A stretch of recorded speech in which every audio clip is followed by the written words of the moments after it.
नमस्कार, मैं हूं प्रवीण दुबे। तो चौथे चरण के लॉकडाउन में आज एमपी के कई हिस्सों में शर्तों के साथ रियायत दिए जाने की खबर है।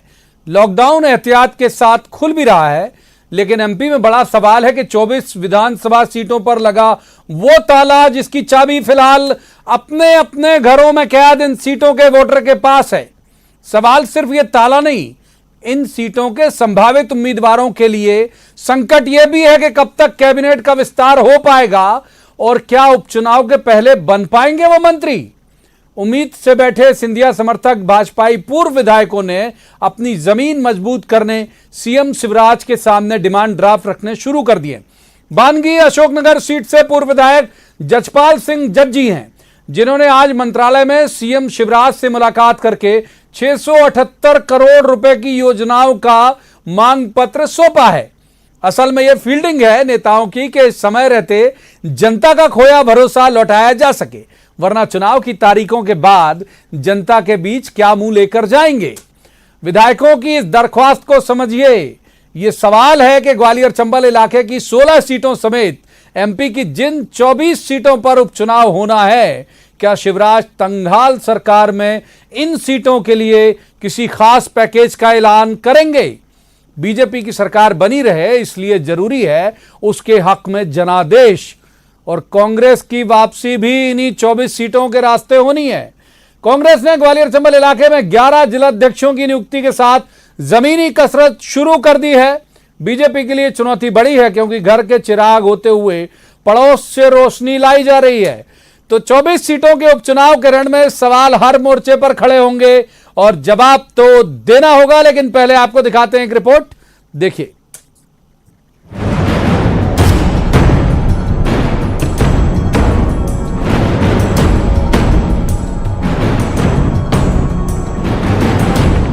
एमपी में सत्ता के लिए हुए नए गठजोड़ के बीच ये उम्मीद की तस्वीर है। इस तस्वीर में सीएम शिवराज के साथ खड़े कांग्रेस के पूर्व विधायक अब बीजेपी के नए नवेले सदस्य भी हैं और भावी उम्मीदवार भी। अपने नेता की आस्था में जनता के भरोसे को दांव पर लगा गए। फिक्र है, लिहाजा आप चाहते हैं कि दोबारा चुनाव मैदान में जाने से पहले जनता के पास कई सौगातें लेकर जाएं। अशोकनगर से पूर्व विधायक जजपाल सिंह जज्जी ने लंबी चौड़ी फहरिस्त सौंप दी है सीएम को। 678 करोड़ के प्रस्तावित विकास कार्य। हालांकि उनका चेहरा बीजेपी में बगावत की वजह भी बन सकता है, लेकिन फिलहाल तो पार्टी के खरे तेवर वाले नेता भी एकजुटता का दावा कर रहे हैं। मैं जिस नस्ल का कार्यकर्ता हूं, ये दावेदार नाम का शब्द मेरी डिक्शनरी में कभी नहीं रहा जिंदगी में। अपना जीवन अगर हमने दिया है तो हमने एक विचार के लिए जीने को दिया है। हमारे जीवन के नौका चलाने वाला पतवार कोई और होता है एक समर्पित कार्यकर्ता की, इसलिए ये कतई मुद्दा नहीं है। कांग्रेस कह रही है कि बिके हुए का ठप्पा लेकर जब ये नेता जनता के बीच जाएंगे तो जनता इन्हें आईना दिखा देगी। अपने प्रदेश के मतदाताओं के सामने तस्वीर है कि ये विधायक क्या कहते थे 1 महीने पहले, कितनी गवर्नमेंट की प्रशंसा करते थे, जिस गवर्नमेंट में ये मंत्री थे, जिस गवर्नमेंट में ये विधायक थे। ये तो नहीं कह सकते, कोई इनमें से नहीं कह सकता नहीं मैंने सौदा कर लिया। तो वो क्या कहेगा? वो तो गवर्नमेंट की आलोचना करेगा, ये काम नहीं हुआ, वो काम नहीं हुआ। वो आपके कैमरा के सामने थोड़ी ना आके कहेगा कि भाई मैंने सौदा कर लिया इसलिए मैं गया। 24 विधानसभा सीटों पर उपचुनाव होने हैं। इनमें 2 पर वजह है विधायकों का निधन और 22 सीटें विधायकों के इस्तीफे के बाद खाली हुई हैं। 22 में से 9 सीटें एससी वर्ग की हैं और 16 सीटें ग्वालियर चंबल के उस इलाके की जहां 15 महीने पहले चुनाव में कांग्रेस ने दमदार वापसी की थी। सत्ता बनाए रखने के लिए बीजेपी का कम से कम 10 सीटें जीतना हर हाल में जरूरी है और कांग्रेस की सत्ता में वापसी की शर्त है ये सीटें। बेशक जनता का दिया चुनाव नहीं है ये, लेकिन मोहर तो जनता ही लगाएगी और फिर पूछेगी भी कि इस उपचुनाव के मायने क्या हैं। जवाब तो देना होगा। अशोकनगर में समीर द्विवेदी और भोपाल में शरद श्रीवास्तव के साथ bureau report, news 18 Madhya Pradesh Chhattisgarh. सबसे पहले मेहमानों का परिचय मैं आपसे करा दूं। हमारे साथ हैं मोहन यादव, ये बीजेपी के वरिष्ठ नेता हैं, विधायक भी हैं और संभवतः भावी मंत्री भी हैं। मोहन जी का बहुत स्वागत है। दूसरे मेहमान कुणाल चौधरी, ये कांग्रेस के युवा और ऊर्जावान विधायक हैं। कुणाल जी का भी बहुत स्वागत। शुरुआत मोहन जी से ही करते हैं। मोहन जी, इस समय बहुत सारी परेशानियां सरकार के लिए आर्थिक मोर्चे पर हैं। एक बहुत बड़ी महामारी से जूझने के लिए खजाना खोलना पड़ा है, किसानों के लिए बहुत सारी योजनाएं करना पड़ा। अब ऐसे आपके अगर मान लीजिए अशोकनगर की तरह ये 24 के 24 लोग आएंगे और कहेंगे हमारे यहां के लिए लगातार पैकेज देते रहो, तो कैसे करेंगे साहब शिवराज जी? बात सही है कि पिछले 15 साल में जो मेहनत की थी, उस मेहनत के बलबूते पर जो प्रदेश की एक तस्वीर देश ने दुनिया में अलग ढंग के माननीय शिवराज सिंह जी चौहान मुख्यमंत्री जी ने बनाई थी, उसको 15 महीने में पूरा मटियामेट करने का काम कांग्रेस सरकार ने किया है। लेकिन पूरा भरोसा नेतृत्व पे, पूरा भरोसा यशस्वी प्रधानमंत्री पे, मुख्यमंत्री माननीय शिवराज जी पे कि हम वापस प्रदेश को, जैसे माननीय दिग्विजय सिंह जी ने बंटाढार किया था प्रदेश को और वापस निकाल के एक नंबर में लाए थे, इसी प्रकार से मध्य प्रदेश को उस स्थिति में ले जाएंगे। उसमें 24 नहीं 230 पे ही काम करेंगे। लाख हमारे कुणाल भाई कांग्रेस के हैं, इनने हमारा नहीं ध्यान रखा, लेकिन हम तो इनकी सीट का भी ध्यान रखेंगे, बाकी पे भी, क्योंकि प्रदेश पूरा हमारा है, इसलिए सबको साथ में लेके चलना ये भाजपा की परंपरा है। उस नाते से सबके विकास, सबका साथ सबका विकास, ये प्रधानमंत्री मोदी जी के नारे के साथ चले। लेकिन मेरा मोहन जी सवाल यह है कि अब आज जैसे 678 करोड़ रुपए का जज्जी साहब मुख्यमंत्री जी के पास मांग पत्र लेके चले गए कि इतना कराइए और चुनाव जीतना है, तो मेरा तो सवाल यह है कि चुनाव जीतना है तो क्षेपक लगा और सारे के सारे 24 ऐसे 678 करोड़ या 700 करोड़ के मांग पत्र लेके गए, तो कहां से करेंगे शिवराज जी? देखिए, एक बात तय है कि जो जो विकास के लिए जरूरी उतना सब व्यवस्था करने का पुराना भी प्रबंधन था। हमको मालूम है कि पिछले समय में सरकार के लिए हर साल ट्रेजरी में पैसा नहीं बचता था। दिग्विजय सिंह के शासनकाल में 4-4 बार 6-6 बार ओवरड्राफ्ट लेना पड़ता था, पैसे पे प्रतिबंध लगता था, लेकिन 15 साल में एक बार भी ओवरड्राफ्ट पे कभी प्रतिबंध नहीं, ओवरड्राफ्ट लेने की नौबत नहीं आई। इसका मतलब है प्रबंधन करने वालों पे निर्भर करता है, और ये सरकार में चलाने वाले लोग माननीय यशस्वी मुख्यमंत्री के नेतृत्व में सब प्रकार के कष्टों से बाहर लाएंगे। और जो बात आपने लिस्ट बताई, जो जो विकास के लिए जरूरी है, अभी अलग बात है कि आप 100 करोड़ मांगो, 500 करोड़ मांगो, लेकिन उतना हमारे यहाँ समान रूप से जो जो विकास के लिए जरूरी है उस सब के लिए प्रबंधन करने के लिए हम सब कटिबद्ध हैं। कुणाल जी, 24 सीटों के से अगर वही सवाल, इतने सारे मांग पत्र उठ रहे हैं, मतलब आपको लग रहा है कि कुछ थोड़ा बहुत डर है कांग्रेस का बीजेपी के मन में? थोड़ा नहीं, पूरा भय है, क्योंकि जिस प्रकार से बगैर पैर की और खरीदे हुए जनादेश की जो सरकार है, अभी ये खरीदे हुए जनादेश की जिस दिन जनता के दरबार में जाएगी, जनता बिकाऊ मालों के लिए कहीं कुछ भी नहीं करती है, और सीधे स्पष्ट रूप से इस प्रदेश से राजनीतिक रूप से नामो निशान इन सब 22 जो बिकाऊ माल है, इनका नामो निशान इस प्रदेश की राजनीति से मिट जाएगा। स्पष्ट आप ये बात ध्यान रखना कि एक भी सीट अगर ये जीत गए तो बहुत मुश्किल बात है, क्योंकि जनता इन्हें जवाब देने वाली है, क्योंकि उनके जनादेश को बेचा है। क्योंकि राजनीतिक महत्वाकांक्षा कुछ होती है, पर आपको विधायक बनाती है जनता, वोट देती है जनता। और ये झूठे धकोसले वाली जो बात कर रहे हैं कि इधर उधर से घबराहट इतनी है, और 2 महीने इनको हो चुके हैं, जो मंत्री बने हुए थे, जो मंत्री बनने गए थे, 2 महीने से घर पे बैठ के जो काम पे लगे हुए थे वो बेरोजगार हो गए। और मोहन यादव जी बढ़िया, अभी क्योंकि इनकी तो मजबूरी है, ये शिवराज जी के लिए झूठ नहीं बोलेंगे, तो आपने कहा मंत्री बनाया। अब ये जानते हुए कि शिवराज जी कितना झूठ बोलते हैं, जज जी भी गए होंगे, तो 600 करोड़ क्या 1200 करोड़ की घोषणा कराएंगे। कई उपचुनाव में घोषणाएं देखिए, उनका क्रियान्वयन क्या होता है, किस प्रकार से 22,000 घोषणाएं थी, घोषणा पे घोषणा होती रहेगी, पर जनता इन बिकाऊ मालों के लिए कितनी घोषणा कर दे उसके ऊपर टस से मस नहीं होगी, और स्पष्ट रूप से जनता जवाब देगी, और सारी की सारी सीटें कांग्रेस पार्टी। लेकिन ये तो कह रहे हैं कई जगह कुणाल जी, ये कह रहे हैं कई जगह आपके पास कैंडिडेट ही नहीं है। कुणाल जी ये कह रहे हैं कि कई जगह कैंडिडेट ही नहीं है आपके पास, आपको इनके लोगों को, मतलब जो आपके पूर्व कांग्रेसी, उन्हें तोड़ के लाना पड़ रहा है। कौन बीजेपी कह रही है 24 की 24 सीटों पे मैं बात कर सकता हूं। मोहन जी तैयार हो तो मैं, बीजेपी का कौन नेता है? ये भारतीय जनता पार्टी का इंटरनल मामला है। कोई व्यक्ति उनकी सामंतशाही और सोच के ऊपर सीधा अगर आरोप लगाया तो चौधरी राकेश सिंह, चौधरी राकेश सिंह अगर उनकी पार्टी गाली दे रहा तो ये तो स्पष्ट है, ये जो कांग्रेस पार्टी एक विचार है, कांग्रेस पार्टी में हर तरह के विचारों को समाहित करने की ताकत है और कांग्रेस पार्टी हर तरीके के विचारों से मिलकर बनी है। इसका कांग्रेस का एक अलग जो इस देश का संविधान है, अलग अलग धर्म जाति संप्रदाय और इसी तरीके से अलग अलग विचारों को समाहित करके कांग्रेस पार्टी बनती। चिंता नहीं करे, बेहतर कैंडिडेट भी आएंगे, बेहतर व्यक्ति, और कैंडिडेट तय हो चुके हैं हर सीट के ऊपर। सीधे कैंडिडेट है, हाथ का पंजा, और ये पंजा वर्सेस ये बिकाऊ माल, क्योंकि इनका भी तय है कि ये बिकाऊ मालों को टिकट देंगे और जनता बिके हुए लोगों को जो एक बार नजर से गिर जाता है, जनता उसे इस प्रकार से गिराती है। जनता का जनादेश जानता है और स्पष्ट रूप से जनता इन्हें सबक सिखाएगी। ठीक है, मोहन जी का जवाब लेते, मोहन जी का जवाब ले लेते हैं। मोहन जी जवाब देना चाह रहे हैं। एक सवाल मैं और जोड़ दूं मोहन जी, इसमें कई जगह ऐसे लग रहा है सही में, जैसे बड़े नेता है, सांची की हम बात करें मान लो, तो वहां पे गौरीशंकर सेजवार साहब का जो परिवार है वो क्या इनको ग्राह्य करेगा? अभी हमारी स्क्रीन पर आप जयभान सिंह पवैया साहब को देख रहे थे, वो ग्राह्य करेंगे क्या? उन लोगों को जिनका विरोध करते उन्होंने उनका पूरा करियर चला गया, उन्हें ग्राह्य कर पाएंगे क्या? और जो जवाब आप देना चाह रहे हैं कुणाल जी के बात का, वो भी देखिए, मैं अब ये कुणाल भाई ने जितनी बार एक शब्द बोला मैं उसका जवाब दे देता हूं। ये बार बार बिकाऊ माल बोला, तो ये डकैत लाल बैठे हुए हैं जो सरकार में बैठ करके सिंधिया जी के हक पे डाका डाल गए थे।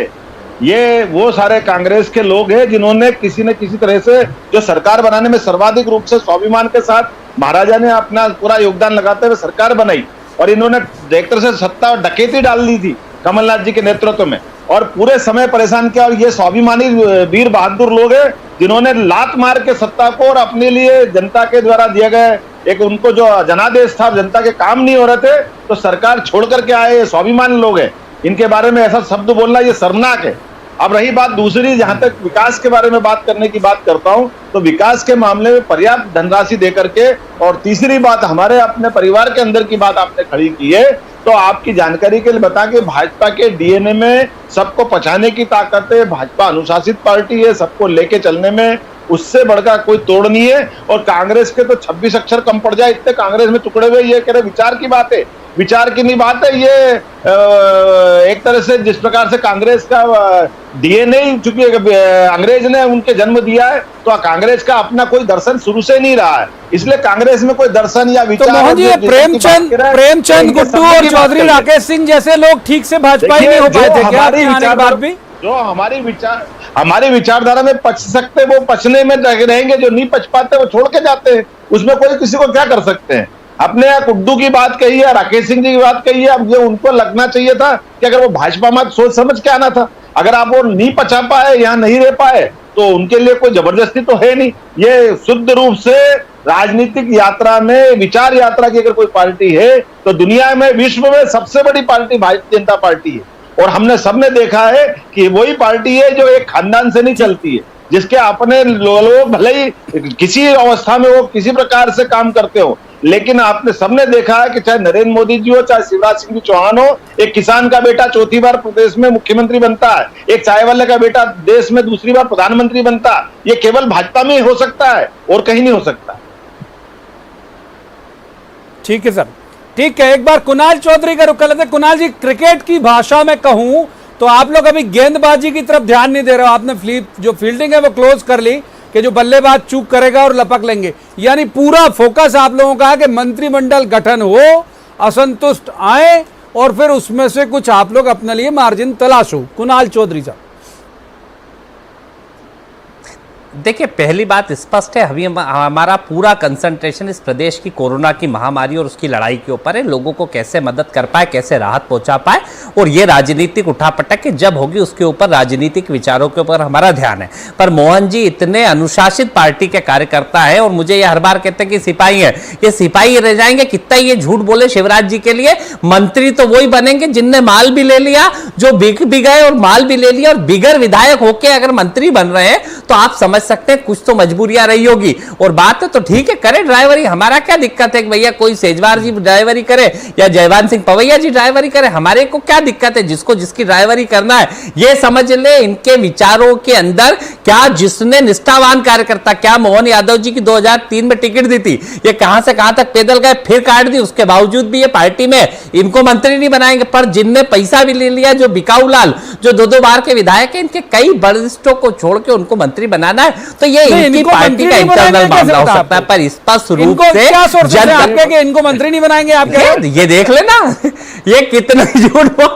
अरे इनके जैसे को क्या बना रहे, ये पूछता हूं मैं इनसे, बिकाऊ लाल बनेंगे कि टिकाऊ लाल बनेंगे? मैं तो कह रहा हूं मोहन यादव जी टिकाऊ। मोहन जी जवाब देना चाह रहे हैं। मोहन जी जवाब, मोहन जी जवाब, मोहन जी जवाब। ये इनके बहुत ज्यादा सोर्सेस दिख रहे हैं मुझे, मुझे कैलाश चौधरी के सोर्स ज्यादा दिख रहे हैं आपकी सरकार में। मोहन जी, मेरे को लग रहा है कि ये हमारे 22 के बाद 23वां नंबर कुणाल का ही है। जिस ढंग से बीजेपी के अंदर की बात ये कह रहे हैं, ऐसा लगता है कि ये हमारे जो केंद्रीय नेतृत्व उससे संपर्क करके बात कर रहा है। मेरे को तो मालूम जानकारी नहीं है ये। और कुणाल भाई आपका स्वागत है, आप भी भरोसा रखिए, अच्छे लोगों का हमारे यहाँ गुंजाइश देते हैं। बस थोड़ी आप थोड़ी भाषा पे जरूर कंट्रोल करिए तो ज्यादा अच्छा रहेगा।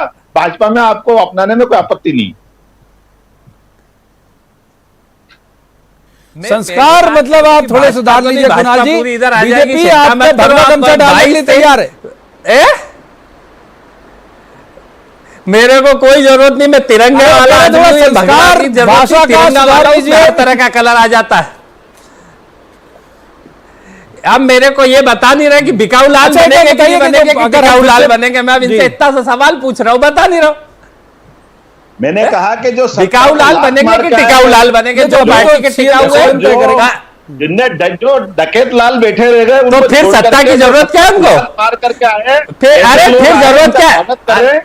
और हमने जिनको जहां आवश्यकता लगी उसको मौका भी दिया। आप कहते रह गए, लेकिन हमने लगा कि 2 लोगों को शपथ दिलाना चाहिए। वो माननीय सिंधिया जी के साथ में आए तो 2 को दिला दी। अब हमको लगता है कि 4 को और देना तो 4 को दिला देंगे।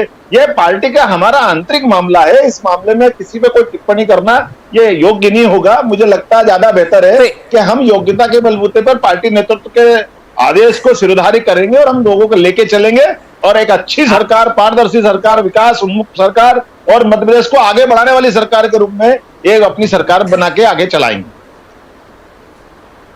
अच्छा मोहन जी एक सवाल मेरा ले लीजिए, फिर उसके बाद कुणाल जी को चलूंगा। ज्यादा योग्यता होगी आप में। कुणाल जी आऊंगा बस, कुणाल जी आता हूं। एक सवाल मेरा ले लेने दीजिए मोहन जी। वो ये है कि अब आपने जो गैर विधायक हैं उन्हें मंत्री बना दिया, तो वो संवैधानिक बाध्यता हो गई कि 6 महीने के अंदर इलेक्शन कराने पड़ेंगे या महाराष्ट्र की तरह जो है आप एमएलसी बनाओ। तो ऐसे में अब वक्त तो कम बचा है। ये कोरोना का जाने कब तक लॉकडाउन चलता रहेगा, सार्वजनिक समारोह नहीं कर पाओगे, रैलियां नहीं कर पाओगे, कई सारी बंदिशें हैं। तो कुछ ऐसी चिंता की लकीरें तो नहीं आ रही माथे में मोहन जी? नहीं, बिल्कुल नहीं आ रही। आपने देखा कि ये सारे लोग तमाम प्रकार के प्रलोभन के बावजूद भी, जिस प्रकार से कांग्रेस ने घेराबंदी की थी, जाने क्या क्या बोला था, जाने कितने प्रकार के लालच दिए, लेकिन उस समय ऑलरेडी जो मंत्री थे वो मंत्री पद को लात मार के आए। वो तमाम प्रकार के सारे षड्यंत्रों को बेनकाब करते हुए, हमको मालूम है 1 और 2 जो नाम दिया गया था, लोटस 1 और 2, लेकिन उस सारे आरोपों को झुंझलाते हुए और जिस ढंग से भाजपा का दामन थामा है, ये सब स्वाभिमानी लोग हैं और पार्टी की विचारधारा में निष्ठा करने वाले लोग हैं। इसलिए पूरा भरोसा है कि पार्टी के नेतृत्व के साथ कदम से कदम मिला के चलेंगे और निश्चित रूप से अच्छी सरकार में जिसको जहां जो योग्यता मिलेगी वहां जोड़ेंगे। और ये तो ऑलरेडी पहले से मंत्री थे, इनका तो हक पहले से ही बना हुआ है, इसलिए कोई गलत नहीं है। बात इतनी सी है कि अगर नहीं, मैं ये कह रहा हूं कि कैंपेन का वक्त नहीं मिल पाएगा। सर मेरा सवाल यह है कि कैंपेन का वक्त कहां मिल पाएगा? अभी हालांकि इलेक्शन अनाउंस हुआ नहीं, लेकिन बाध्यता तो 6 महीने की है। नहीं, ऐसा है कि अभी आपको ध्यान में होगा कि जैसे राज्यसभा के चुनाव भी एक कारण विशेष से आगे बढ़े, तो कोरोना के कारण से कब चुनाव आयोग आगे हरकत में आएगा ये नहीं कह सकते, लेकिन जब भी आएगा तब उतना समय पर्याप्त है जितने समय के लिए जो जरूरी है। ठीक है कुणाल चौधरी साहब, आपको लगता है कि कुछ साल पहले, कुछ महीने पहले ये लोग आपके बीजेपी के खिलाफ मैंडेट लेके आए थे, अब ये आपके खिलाफ लाएंगे तो पब्लिक मान जाएगी इनकी बात? देखिए, मैंने पहले ही कहा, जनता ने जनादेश कांग्रेस पार्टी को दिया और जनादेश के साथ सरकार कांग्रेस की बनाई, और इन्होंने बिक के और इन्होंने खरीदे हुए जनादेश पे सरकार चल रही है। और जिस दिन जनता के बीच में जाएगी, जनता इनको लेट देगी। यो मोहन जी बड़ी अच्छी बात कर रहे थे, मुझे लगता है फिर बीजेपी में योग्यताओं की बड़ी कमी होगी कि जो व्यक्ति जो इस प्रदेश में कोरोना का गुनहगार है, जो जब कोरोना पे लड़ाई लड़नी थी 7 स्टार होटल में था, वो आज इतना योग्य व्यक्ति है कि इंदौर में जीते हुए जितने कोई 90,000 से जीता है, कितने वोटों से जीता है, ये सारे योग्यता खत्म। सागर में एक जो व्यक्ति 8 बार के आपके विधायक, नेता, प्रतिपक्ष, वो घर हो गए और दूसरे नेताजी इतने योग्य हो गए। तो मुझे लगता है फिर योग्यताओं की भारतीय जनता पार्टी में बड़ी कमी है, जिस कारण से इन बिकाऊ लालों को बनाना है। और यही तो मैं कह रहा हूं कि आप फिर सिपाही रह जाओगे, मंत्री तो यही बनेंगे बिकाऊ लाल मिलावट सिंह के, जिस प्रकार से इस मध्य प्रदेश के गुनहगार है। और जनता भी, आप चुनाव में जाओ, जनता जनादेश के साथ जिसको देगी वही रहेगा, और जनता कांग्रेस पार्टी को जनादेश देगी। मोहन जी, जवाब। देखिए, ये कांग्रेस के लोगों के साथ बहुत बड़ी कमजोरी है कि जनता की नब्ज को पकड़ने के बजाय जो मर्जी आए बोलना, जैसे मर्जी आए व्यवहार करना, चाहे जैसा स्टेटमेंट देना। और हमने सबने देखा कि पूरे देश में कांग्रेस की अगर दुर्दशा हुई है तो और किसी ने कोई दुर्दशा नहीं की है। एकमात्र कारण इनका अहंकार, इनकी भाषा शैली, इनका विषय का प्रस्तुतिकरण, और जिस प्रकार से ये अपनी बात को, जनता को एक तरह से वो अंग्रेजों के गुलामी काल की तरफ ले जाना चाहते हैं, ये प्रजातंत्र के गौरव का स्थान ही नहीं देते। और यही कारण है कि कांग्रेस लगातार रसातल में जा रही है। कांग्रेस के लगातार गिरने का, लगातार डाउन होने का कारण ये है कि ये यथार्थ को स्वीकार कर ले। मैं उम्मीद कर रहा था कि अच्छे ढंग से कांग्रेस के जो कुछ बड़े लीडर है वो हमारी सेकंड जनरेशन में, जैसे भाजपा ने विश्वास किया है, थर्ड जनरेशन पे आ रहे हैं, लेकिन आज भी 70 साल के 75 साल के लोगों को आगे रख करके कांग्रेस ने अपनी वापस नैया डुबाने के लिए जो कदम बढ़ाया। आप बताइए, सोनिया गांधी से कांग्रेस शुरू होती, वापस सोनिया गांधी पे चली जाती है। कमलनाथ, दिग्विजय सिंह जी 30 साल पुराने। अच्छा, एक बात बताइए, एक बात पूछेगा मोहन जी, क्या अनूप मिश्रा भी जोहरा से आ सकते हैं? अनूप मिश्रा जी जोहरा से आ सकते हैं, क्योंकि वहां तो कोई विवाद नहीं है, वहां तो आपको नया कैंडिडेट देना है। मैं एक बार फिर प्रवीण जी दोबारा मैं वो दोहराना चाहूंगा कि पार्टी नेतृत्व गंभीर है। जो सिलेक्शन कमेटी वो जिसको लाएगी, हमारा प्रत्येक कार्यकर्ता हर चुनौती का स्वीकार करने को तैयार है, और निश्चित रूप से हम सभी चुनाव जीत करके आने वाले हैं। कुणाल जी, जो सवाल शुरुआत में किया गया था, ग्वालियर चंबल में सेकंड लाइन ऑफ लीडरशिप कभी नहीं रही, माधवराव जी के वक्त से नहीं रही, कहां वहां पे कांग्रेस की, सिंधिया जी के वक्त, ये ज्योतिरादित्य जी के वक्त भी नहीं है, तो फिर नेता कहां लाएंगे साहब? ये लोग दोनों मिल जाएंगे, शिवराज सिंह चौहान और ज्योतिरादित्य सिंधिया जी, और दनादन रैलियां करेंगे, तो फिर आपके पास से कौन होगा वहां पे? मिस्टर विभीषण और कंस मिल जाए तो उससे कोई फर्क नहीं पड़ता। बहुत सारी यंग जनरेशन और यंग पॉलिटिशियन, और भारतीय जनता पार्टी ने जो बात कही कि मिस्टर बिकाऊ लालो की तो टिकट तय कर दी, पर अनूप मिश्रा जी की बात आपने करी तो इनने कहा कि उनका होगा नहीं होगा पता नहीं है। मतलब ये आपने ये कर दिया कि अनूप मिश्रा की होगी नहीं होगी ये तय नहीं, और 22 बिकाऊ लालों की कर दी। कुछ तो मजबूरियां रही होगी, कुछ तो खरीदारी और इसके अंदर व्यर्थ रही होगी, नहीं तो कि जो जिनने इनकी पार्टी के संस्थापकों में जो शुरू से अपना जीवन दे दिया, उनको बाहर करने का काम कर दिया। अभी समय आके सब बताएगा कि किसके पास नेतृत्व है, किसके पास नहीं। और ये बात कर रहे थे कि गुलाम, तो जनता को आप गुलाम मत समझो कि इन 22 बिकाऊ लालों को जनता ने मैंडेट कांग्रेस पार्टी को दिया था, इन बिकाऊ लालों को नहीं दिया था कि जनता का वोट भी इनके साथ चला जाएगा। जनता मैंडेट सोच समझ के देती है कि अगर एक विधायक ज्यादा चर्चा की इजाजत हमको वक्त देता नहीं है। दोनों मेहमानों का बहुत बहुत शुक्रिया, लेकिन सारे नेताओं, सारे राजनीतिक दलों के जो केंद्र में है वो जनता होती है, और बहुत बेहतर तरीके से जनता समझती है कि किसे कब कहां ऊपर ले जाना है और किसे रसातल में पहुंचाना है। तो वक्त लगेगा हालांकि, क्योंकि अभी इलेक्शन अनाउंस हुआ नहीं है, लेकिन यह तय है कि यही तय कर देगा बीजेपी या कांग्रेस का एमपी में भविष्य। तो आज की चर्चा में इतना ही। कल किसी खास मसले पर खास पैनल के साथ बैठेंगे और कहेंगे जवाब तो देना होगा। तब तक आप देखते रहिए न्यूज़ 18 मध्य प्रदेश छत्तीसगढ़।